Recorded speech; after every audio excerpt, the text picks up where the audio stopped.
Lewis Hamilton, the 7-time world champion, has hit rock bottom in qualifying for the 2025 Bahrain GP. What's really happening with his adaptation to Ferrari? Today I bring you the whole truth unfiltered. Lewis Hamilton, 7-time world champion, arrived at Ferrari with the expectation of starting a new triumphant chapter. However, qualifying for the 2025 Bahrain GP revealed the opposite: a total disconnect with the car and a worrying loss of performance. On a track where he has historically dominated a 5-time winner, he finished in 9th position, almost a second behind the pole time set by Oscar Piastri with McLaren, 1 minute and 29.841 seconds. And most worryingly, 0.597 seconds behind his own teammate, Charles Leclerc, who qualified 3rd. Throughout qualifying, Hamilton showed signs of discomfort. From practice to Q3, his performance was erratic. He lost a key lap by exceeding track limits, an unusual mistake for someone with his experience, but one that highlights his lack of confidence with the SF-25. This cancelled lap not only affected his final time but also his mental state, increasing the pressure and disorganizing his approach. This is not an isolated incident. Since the end of 2023, even in his final year with Mercedes, Hamilton had been dealing with similar problems on Saturdays. He himself admitted after qualifying, "This happens every Saturday," a statement that reveals both resignation and deep frustration. Instead of improvements, the change of team has amplified these shortcomings, especially in the demanding and technically different environment of Ferrari.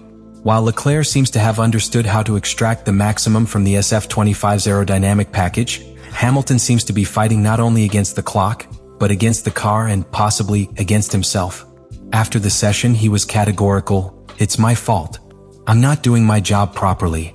This statement speaks not only of self-criticism, but also of a performance crisis that goes beyond a simple bad day. The most revealing fact is the gap with Leclerc. Both use the exact same car with the same specifications and upgrades, and yet the half-second gap in qualifying is enormous in Formula One.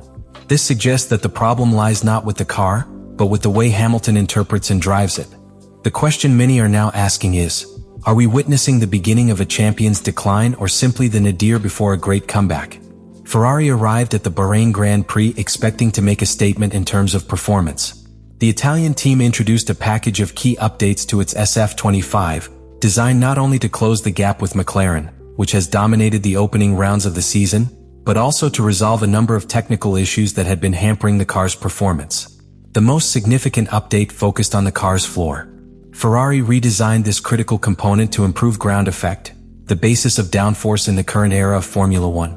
In addition, modifications were implemented to the rear diffuser and cooling system, changes that sought to both improve aerodynamic efficiency and address structural issues. Among these was excessive wear on the floor, a defect that had already had serious consequences for Hamilton in China, where he was disqualified for the same reason.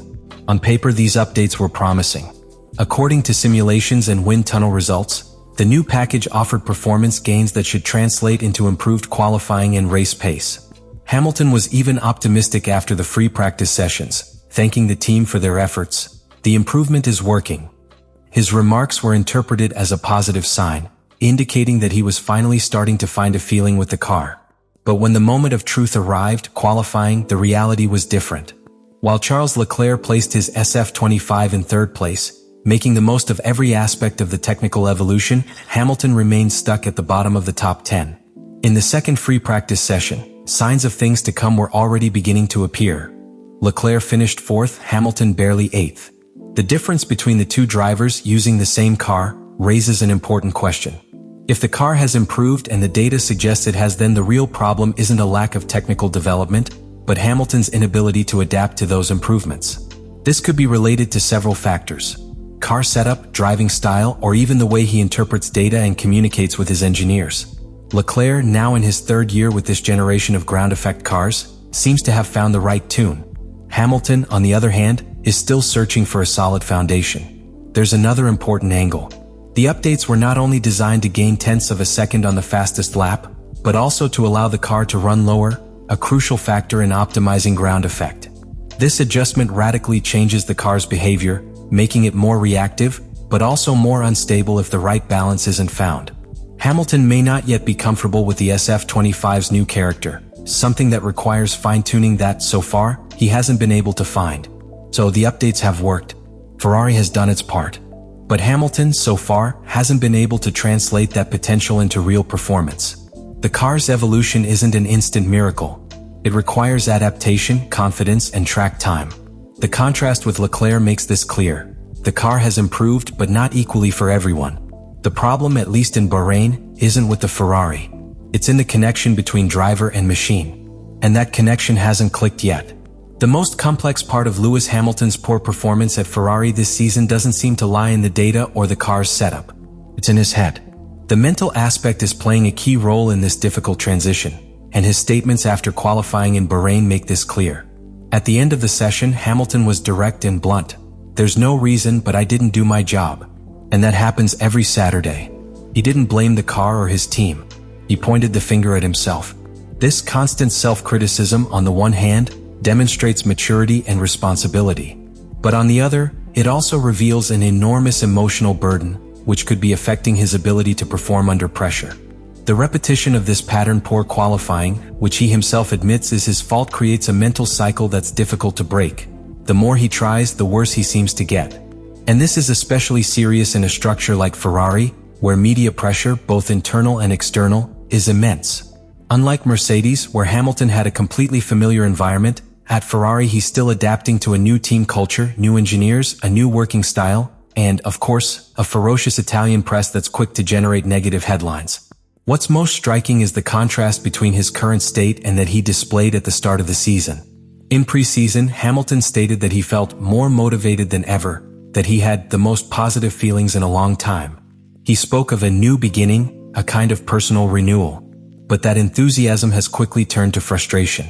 Barely 6 weeks later, his own words reflect another reality: poor performance. "I'm not doing my job well. I feel sorry for the team and the fans." Such emotional evolution in such a short time speaks to a strain that goes beyond the technical. It's the weight of expectations. Hamilton's signing for Ferrari was presented as a historic move, an alliance between the living legend of the modern era of F1 and the sport's most iconic team. The expectations were enormous. Any result less than the podium is perceived as a failure. That burden is no small one, even for someone with his experience. Then there's the Leclerc factor. Seeing his teammate in the same car manage to stay at the front while he struggles to qualify within the top 10 generates a silent but constant pressure. And in Formula One, internal comparison is the true barometer of performance. If one driver isn't at the level of the other, there's no excuse. Hamilton's mentality has always been one of his strengths. Throughout his career, he has demonstrated an enormous ability to recover, reinvent himself, and respond under pressure. But now he faces an unprecedented challenge, proving he can return to the top without the Mercedes team, without Toto Wolff, without his longtime track engineer, and in a team that has historically been difficult for outside drivers to tame. This moment could mark a turning point. If he manages to overcome this phase, it will become a story of redemption worthy of legend. But if he fails to rediscover his best form, his time at Ferrari could end up being remembered as a decision made too late. Everything will depend, more than on the car, on what happens in his mind over the coming weeks. Despite his disappointing qualifying performance, Lewis Hamilton has not completely lost his optimism heading into the 2025 Bahrain Grand Prix. Despite starting from 9th place, the Briton has compelling reasons to believe in a possible comeback. When asked about his aspirations for Sunday, he responded with cautious optimism. "Hopefully top 5. I'll try and get into the top 5. We'll see." This statement, although cautious, reflects that he still retains faith in his ability to progress under race conditions. One of the key elements that could work in Hamilton's favor is his renowned prowess on Sundays. Throughout his career, he has shown that his race pace is usually considerably better than his qualifying pace, even at times when his car hasn't been the most competitive. This 2025 season, that trend has continued. Although qualifying has been poor, Hamilton has demonstrated improved tire management, lap consistency, and decision-making in the race. Bahrain is also a circuit he knows perfectly. He has already won 5 times, and every corner and braking point are etched in his memory. That experience could be key to capitalizing on any opportunity that arises during the race. A good start, a smart pit stop strategy, or even a mistake by his rivals. This type of layout also favors overtaking, with long straights and DRS zones that can allow Hamilton to advance positions if he can stay close to the leading group. Another important factor will be tire management. The Bahrain International Circuit is demanding in this regard due to its abrasive asphalt and desert temperatures. In these types of conditions, Hamilton's experience and control often make the difference. If he can conserve his tires better than the cars around him, he could capitalize on those savings in the second half of the race, where many tend to lose performance due to excessive wear. Strategy will also play a key role.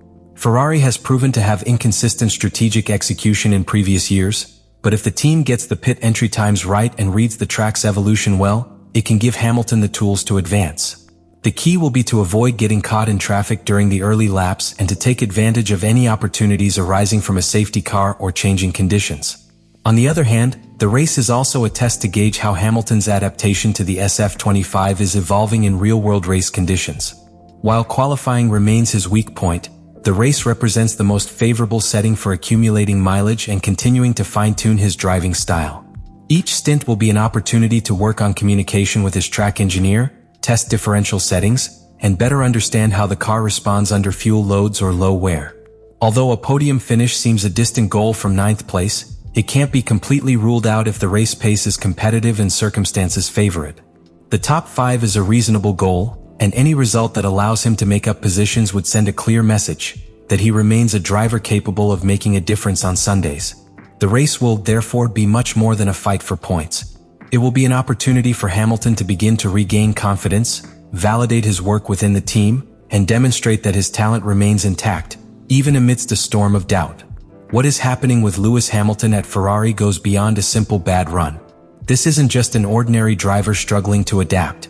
This is the most successful man in modern Formula One, facing perhaps the greatest challenge of his career.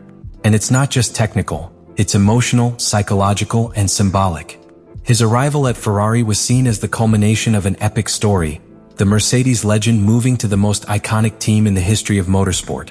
It was the perfect narrative, Hamilton dressed in red, looking to match Schumacher's legacy, rewriting the final chapter of his career from Maranello.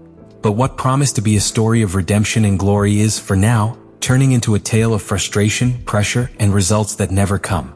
The car updates work. Charles Leclerc has proven it. The problem isn't with the machine, but with the connection with it. Hamilton doesn't feel part of the SF-25, he can't master it, he can't find the confidence to get the most out of it. And the most worrying thing is that there doesn't seem to be an immediate solution. Every weekend it's the same story.